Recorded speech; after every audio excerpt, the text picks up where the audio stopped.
What's up, everybody? Tyson Roush. Let's talk Jets radio following a disappointing loss for the Jets to the Colts. There's a lot more bad than good in this game, but we'll start with some positives if we can. Let's not do that. Let's not even kid ourselves at this point. So the Jets come out. As a fan, you're all excited. I could not wait to watch this game. Coming off the Sunday performance, Mike White playing, exciting, all the enthusiasm, all the hype, all the hoopla. And within, the Colts come out, they score.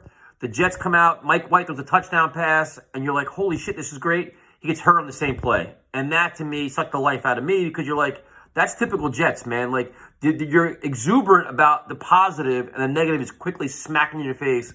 And Mike White was out for the rest of the game. So Mike LaFleur's offense still this week, once again, put up points. Him in the booth, maybe he's helping out. He's spreading the ball around, scheming guys open. Josh Johnson filled in admirably. Threw for like 317 yards. He had a good command of the offense, made some really good throws. There's no need for Joe Flacco to even play. I mean, I think what you saw Mike White and Josh Johnson is more than enough. I'm sure the Jets will play some whatever nonsense to have Flacco play if Mike White's not ready, but Josh Johnson played the part. And again, LaFleur's play calling was not the problem tonight whatsoever. So, you look at, Elijah Moore had 2 touchdown catches, which was good. Michael Carter shows some good things. The offensive line, George Fant played, which is okay. The offense, like I said, it's just, you see some good things. But, I guess for me, the turning point of this game was Josh Johnson comes in. The Jets are down 14-7. They're establishing somewhat of a drive. Ty Johnson fumbled, and to me, that was it. The Colts go down and score. It's 21-7. I think it was, 28-10 at halftime. And that was kind of it. I mean, it was just... But to me, the biggest story out of all this was how putrid the Jets' defense was. It was horrendous. It was probably some of the worst defense I've ever seen play, which is wild considering that the defense, especially the front seven, is supposed to be the strength. I mean, what did Taylor have? He had, 172 yards?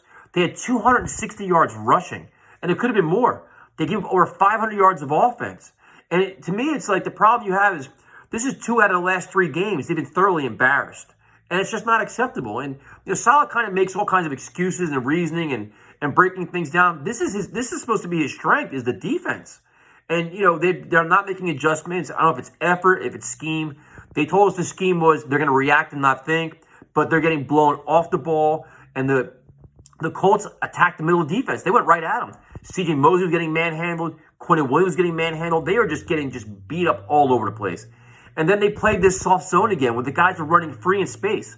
And the biggest problem you have with this is that the defense is giving up like 10, 12 yards before they're even getting contact. The Colts had to have over 300 yards 300 yards without even being touched, which is just mind-numbing. The long touchdowns were ridiculous. It's just like they were thoroughly outcoached by Frank Reich and the staff on defense. They were. It was abysmal.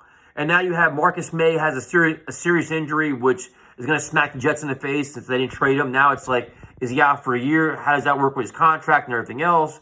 It's just so many bad things happen today. And it's just, and the weird thing is, going into this game, everybody's asking me, like, hey, man, what do you think about the game? And I'm like, I'm so excited. I can't wait. They're like, what's your prediction? I'm like, the fan that's buying into the game against the Bengals thinks the game's be very competitive. The cynical, same old Jets fan is like they're going to get their asses kicked. And for a large portion of this game, they did get their asses kicked. Now, I know everybody's going to want to give them credit, like, hey, they fought back, they only lost by 15 or whatever. But to me, it was all garbage time. At 42-10, are you taking this game seriously?